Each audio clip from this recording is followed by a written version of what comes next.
लहू और लोहे का सुल्तान। इतिहास में बहुत कम शासकों को ऐसा खिताब मिलता है। तो आज हम कहानी जानेंगे उसी गयासुद्दीन बलबन की, जिसने एक बिखरती हुई सल्तनत को बचाने के लिए सच पूछे तो क्रूरता की सारी हदें पार कर दी। जरा 13वीं सदी की दिल्ली सल्तनत की कल्पना कीजिए। एक ऐसा साम्राज्य जो अंदर से पूरी तरह खोखला हो चुका था। दरबार साजिशों और हत्याओं का अड्डा बन गया था, और सरहदों पर मंगोलों की वो खतरनाक लहर बढ़ रही थी जिसे रोकना लगभग नामुमकिन लग रहा था। देखिए, इस पूरी कहानी को समझने के लिए हमें सबसे पहले उस संकट को समझना होगा जिसने सल्तनत को लगभग घुटनों पर ला दिया था। सुल्तान इल्तुतमिश की मौत के बाद दिल्ली की गद्दी कांटों का ताज बन चुकी थी। तो असल में हो क्या रहा था? सुल्तान का ताज तो बस नाम का था। असली ताकत 40 तुर्की अमीरों के एक गुट के हाथ में थी। ये लोग सल्तनत को अपनी जागीर की तरह चला रहे थे। जगह जगह विद्रोह हो रहे थे, और सबसे बड़ा खतरा मंगोल दरवाजे पर दस्तक दे रहे थे। मतलब सल्तनत बस टूटने की कगार पर थी। लेकिन कहते हैं ना, जब सब कुछ खत्म होता दिखता है, तभी अंधेरे से एक ऐसा शख्स उभरता है जो इतिहास का रुख ही बदल देता है। उसका नाम था बहाउद्दीन, और उसकी शुरुआत हुई थी एक गुलाम के तौर पर। बलबन का सत्ता तक का सफर अरे किसी फिल्मी कहानी से कम नहीं था। सोचिए, एक गुलाम जिसे मंगोलों ने पकड़ा, वो दिल्ली के सुल्तान का खास बना, और फिर उसी ताकतवर 40 के गुट में शामिल हो गया जिसे वो एक दिन जड़ से उखाड़ फेंकने वाला था। उसने सिस्टम को अंदर से देखा था, और उसकी एक एक कमजोरी को वो अच्छी तरह पहचान गया था। तख्त पर बैठते ही बलबन का पहला काम था सल्तनत के अंदर की सड़ांध को साफ करना, और उसका तरीका बेहद क्रूर। एक ऐसी नीति जिसे इतिहास आज भी लहू और लोहे की नीति के नाम से याद करता है। तो ये 40 का गुट आखिर था क्या? ये वही 40 तुर्की गुलाम थे जिन्हें कभी सुल्तान इल्तुतमिश ने सल्तनत को चलाने के लिए चुना था। लेकिन वक्त के साथ साथ ये इतने ताकतवर हो गए कि सुल्तान सिर्फ नाम का राजा रह गया था। असली हुकूमत तो इन्हीं की चलती थी। बलबन का सबसे पहला निशाना यही गुट था।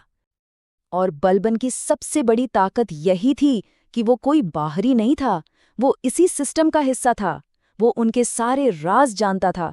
वो जानता था कि किस अमीर की क्या कमजोरी है, कौन डरपोक है, और किसकी गर्दन कहाँ से पकड़ी जा सकती है।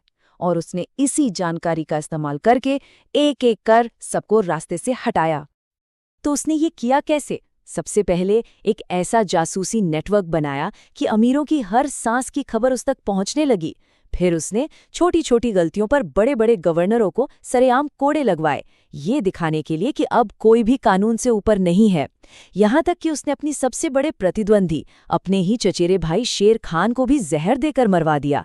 ये सब बहुत क्रूर था, लेकिन काम कर गया। लेकिन बलबन ये जानता था कि सिर्फ डर से काम नहीं चलेगा। उसे सुल्तान के पद का वो सम्मान वापस लाना था जो मिट्टी में मिल चुका था। इसलिए उसने एक नया सिद्धांत बनाया कि सुल्तान कोई आम इंसान नहीं, बल्कि धरती पर खुदा की परछाई है, जिल्ले इलाही है। और ये बदलाव कोई छोटा मोटा नहीं था, जमीन आसमान का फर्क था। पहले सुल्तान को अमीरों में से ही एक माना जाता था, अब वो खुदा का प्रतिनिधि था। पहले दरबार में हंसी मजाक चलता था, अब सिजदा यानी जमीन पर लेटकर सलाम करना और पैबूस यानी सुल्तान के कदम चूमना जरूरी कर दिया गया। बलबन ने सुल्तान के पद को डर और सम्मान के उस शिखर पर पहुंचा दिया जहां कोई सवाल करने की हिम्मत भी नहीं कर सकता था। चलिए, सल्तनत के अंदर तो बलबन ने लोहे की पकड़ बना ली थी, लेकिन असली तूफान तो सरहदों पर खड़ा था, मंगोल। अब सवाल ये था कि बलबन इस सबसे बड़े खतरे का सामना कैसे करेगा। मंगोलों का खतरा तो हमेशा से था, पर अब ये और भी भयानक हो चुका था।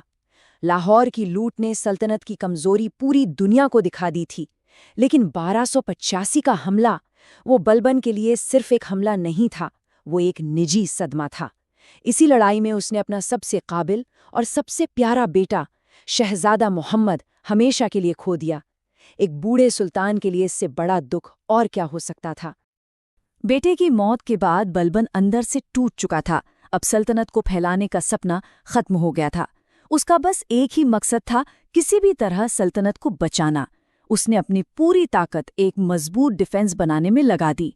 सेना को नए सिरे से खड़ा किया, सरहदों पर किलों की एक दीवार बना दी और एक खास रिजर्व फौज हमेशा तैयार रखी। और ये तैयारी कितनी बड़ी थी इसका अंदाज़ा इस बात से लगाइए कि सिर्फ सरहद की हिफाजत के लिए उसने 30,000 बेहतरीन घुड़सवारों की एक स्पेशल फोर्स तैयार की थी। बलबन का मकसद अब जीतना नहीं बल्कि किसी भी कीमत पर सल्तनत को बचाए रखना था। तो आखिर में हम बलबन को कैसे याद करें? क्या वो एक हीरो था जिसने सल्तनत को बचाया, या एक जालिम जिसने खून की नदियां बहा दी? उसने जो स्थिरता कायम की, उसकी असल कीमत क्या थी? देखिए, बलबन की सबसे बड़ी उपलब्धि ये नहीं थी कि उसने कितने नए इलाके जीते, बल्कि ये थी कि उसने एक बिखरते हुए साम्राज्य को बचाया। उसने सल्तनत में 1 इंच जमीन नहीं जोड़ी, लेकिन उसने उसे टूटने से रोक लिया, और शायद उस वक्त यही ज्यादा जरूरी था। अगर हम उसके काम का एक छोटा सा हिसाब किताब करें तो तस्वीर बिल्कुल साफ हो जाती है। अंदरूनी स्थिरता और बाहरी सुरक्षा, इन दोनों मामलों में वो पूरी तरह कामयाब रहा। उसने सुल्तान के पद की इज्जत वापस दिलाई, लेकिन हाँ, इस सब की कीमत ये थी कि सल्तनत का विस्तार पूरी तरह रुक गया, क्योंकि उसका सारा ध्यान सिर्फ और सिर्फ बचाव पर था। तो सवाल यही उठता है कि क्या बलबन की क्रूरता उस वक्त की जरूरत थी, एक जरूरी बुराई थी? जिस तरह के हालात थे, क्या उसके लहू और लोहे की नीति के बिना सल्तनत को बचाया जा सकता था? और ये सवाल सिर्फ इतिहास का नहीं है, ये आज भी उतना ही जरूरी है। किसी भी समाज में स्थिरता और व्यवस्था की असल कीमत क्या होती है? बलबन की कहानी हमें याद दिलाती है कि कभी-कभी ये कीमत हमारी सोच से कहीं ज्यादा होती है।